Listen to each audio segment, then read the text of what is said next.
আমি দেখি নাই পাবলিকে বাড়ি দিছে কে বলছে পাবলিকে বাড়ি দিছে সাংবাদিকরা আপনাদের কি দোষ করেছে কই কোন সময় আর দেখছেন আপনারা এই আন্তরিক মিছা কথা কোন মিছা আপনি দেখছেন আপনি দেখছেন আমি দেখি তো কথাটা কথা তো তাহলে মিথ্যা দেখছেন আপনি দেখেন সবাই জিজ্ঞাসা করে দেখেন কেন সাংবাদিকের গায়ে হাত তুললেন হাত তোলা হয় নাই কে বলছে হাত তোলা আর নাই কেমতে কম কে করছে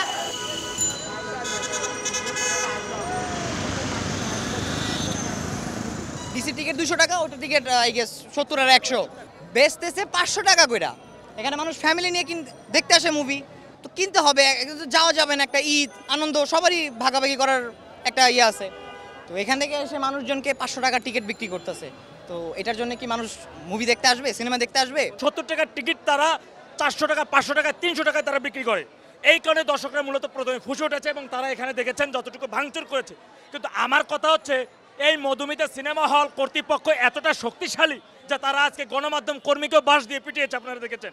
অসংখ্য দর্শকদের তারা বাঁশ দিয়ে পিটিয়ে হল ছাড়া করেছে।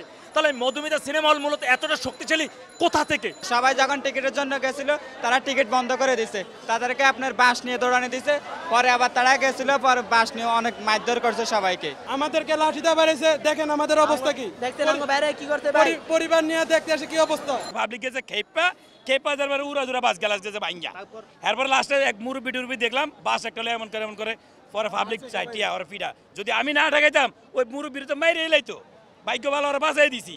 আমার কথা যে এরা বেলাকে বিক্রি করবে কেন? সাধারণ মানুষ আসছে না, অনেক দূর কেউ আছে, কেরানীগঞ্জ কেউ আছে, মিরপুর তো অনেকে দূর থেকে, কারণ হলটা ভালো। চিত্রমেলা ওর ছবি দেখতাম, চিত্রমেলা মনে করেন হল ভাঙে লাইছে, ওইখানে মার্কেট করবে বহুত হল। আদা দেখেছি, আজাদে সারবোকা ভরা, এখানে একটু ভালোভাবে দেখতে আসছি, যাক 70 টাকা ঢালে 150 টাকা নিব, কিন্তু 700 টাকা টিকিট বেচবো, এটা কি টাইটানিক পেয়েছে যে 1000 টাকা টিকিট বেচবো?